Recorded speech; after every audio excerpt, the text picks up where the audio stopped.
저는 지금 일본 경제침략 대책특별위원회 부위원장을 맡고 있고요. 김민석입니다.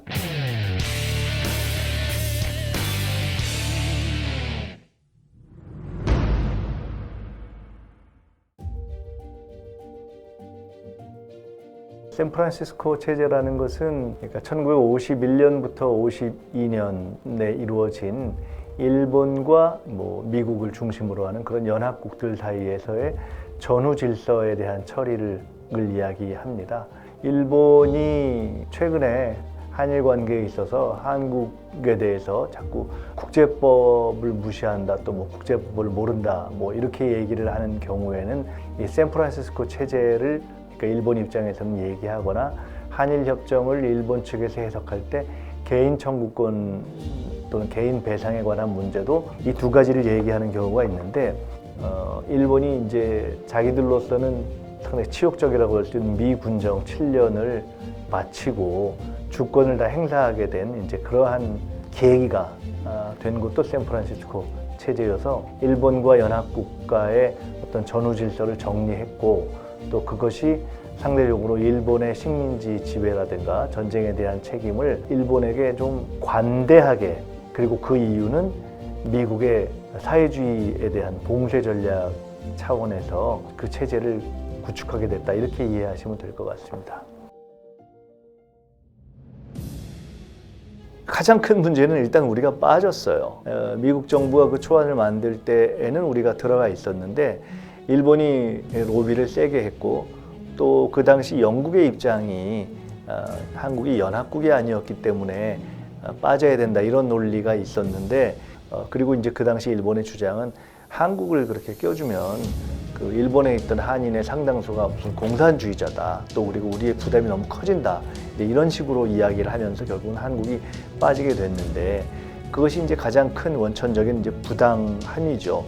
대한민국은 임시정부를 구성해서 1941년에는 대일 선전포고까지도 하고 사실은 국내 진공작전까지도 계획하고 있었고 교전국의 입장으로 참여하는 것이 역사적으로 봐도 굉장히 정당한 것이죠. 그 샌프란시스코 조약의 근본적인 문제점 하나는 그것이 결국은 과거 제국주의를 했던 나라들 간의 질서를 재편하는 것으로 갔고 식민지 지배 문제를 어떻게 할 것인가에 대해서 근본적으로 접근을 안 했기 때문에 식민지 배상은 애초부터 거론하지가 않았어요. 그러니까 당연히 우리 입장에서는 불리하겠죠. 그런가 하면 한국을 해방된 지역이 아니라 일본의 지배에 있다가 일본의 주권으로부터 분리된 지역이라는 애매한 표현을 썼어요. 이런 그 모호한 표현이 결국은 이후에 한일 협정을 진행하는 데 있어서도 계속 어떤 갈등의 소지가 되는데요. 근본적으로 샌프란시스코 조약이라든가 또는 그것을 주도했던 미국의 인식의 바탕에는 임시정부를 승인하지 않고 한일 합병의 어떤 역사적 불법성, 이런 것을 인정하지 않았다 하는 것이 깔려 있었던 데에서 근본적인 부당함이 있는 거죠. 이 샌프란시스코 조약을 통해서 출발을 하게 돼요. 그러니까 샌프란시스코 조약에서 일본이 한국에 대한 권리를 포기하고 그런 청구권 문제 별도의 협정에서 처리하라, 이렇게 기본 틀을 딱 주어지는 데서 한일 협정이 시작을 하게 되거든요. 출발할 때 그 출발선 자체가 단추가 잘못 깨어진 면이 있죠. 이렇게 되니까 사실은 한일 협정 전 과정에서 어떠한 문제가 생기냐면은 일본은 식민지 지배가 불법이라고 인정하지 않는 거예요. 그 전제 자체가 상호 일치되지 않은 선에서 한일 협정은 쭉 진행이 되는 거예요. 그렇게 되다 보니까 식민지 지배에 대한 배상 문제는 주장은 했지만 그렇게 승인되거나 일치되지 않고 한일 협정이 마무리되는 시점까지도 식민지 지배가 불법적이었다 아니다를 상호 정리되지 않은 상태에서 미봉하게 된 것이고요. 일본은 심지어 독립축하금 또는 경제협력 규정을 하게 된 것이죠.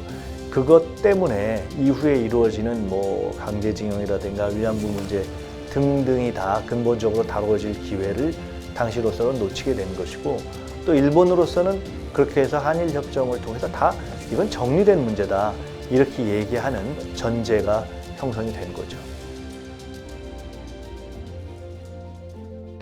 역설적으로 샌프란시스코 조약은 우리가 참가를 안 했기 때문에 우리는 샌프란시스코 조약의 당사국으로서 구속이 되지 않는다는 역설적인 해석이 가능합니다. 1952년에 샌프란시스코 조약이 마무리돼서 주권국이 된 일본과 달리 이미 1948년에 정부가 구성돼서 유엔에서 유일한 합법 정부로 승인된 그러한 정부였단 말이죠. 국제법상에서는 어떤 나라가 스스로 참여해서 서명하고 인준하고 이런 과정을 거치지 않으면 그것은 그러한 조약에는 구속되지 않아요. 그렇기 때문에 그 전제가 되는 샌프란시스코 조약에 담겼던 역사적 배경이라든가 샌프란시스코 조약의 전제들을 다 우리가 구속적으로 승인할 필요가 없는 거죠. 이번에 이제 지소미아 연장을 우리가 동의하지 않은 것이 어떻게 보면 그런 데 있어서 굉장히 중요한 하나의 가능성을 보여준 것이죠. 우리가 한미 관계에 있어서는 큰 동맹 관계를 훼손하지 않으면서도 일본과의 관계와 관련된 부분에 대해서는 우리의 입장과 목소리를 명료하게 하겠다고 한 거잖아요. 그에 대해서 사실은 미국이 그렇게 편하지 않았죠. 우리가 우리의 입장을 명료하게 하면서 우리의 주장을 할 때 그것을 완전하게 쳐버릴 수 있는 그러한 상황이 아니게 된 것을 한편으로는 반영하는 거죠.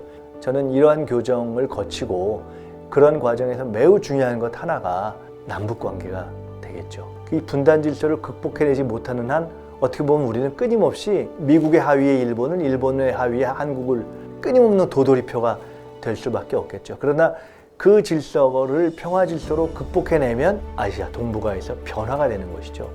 그렇기 때문에 이 두 가지가 같이 가는 것이 저는 그러한 질서의 극복이 가능하다고 보고 있습니다. 그런 쉽지 않은 과정을 지금 문재인 정부가 국민들과 함께 해나가고 있는 것인데요. 다행인 것은 우리가 100년 전과 달리 우리의 국력 자체가 지금 상당히 높아져 있고 지금은 우리가 정말 잘 힘을 모아서 대통령, 정부 또 국민이 한편으로 자신감을 가지고 또 한편으로 힘을 모으면 우리가 과거와 같이 부당하게 국제 질서의 희생양이 되는 이러한 일은 없을 것이다 하는 그런 믿음을 갖고 나아갔으면 좋겠습니다.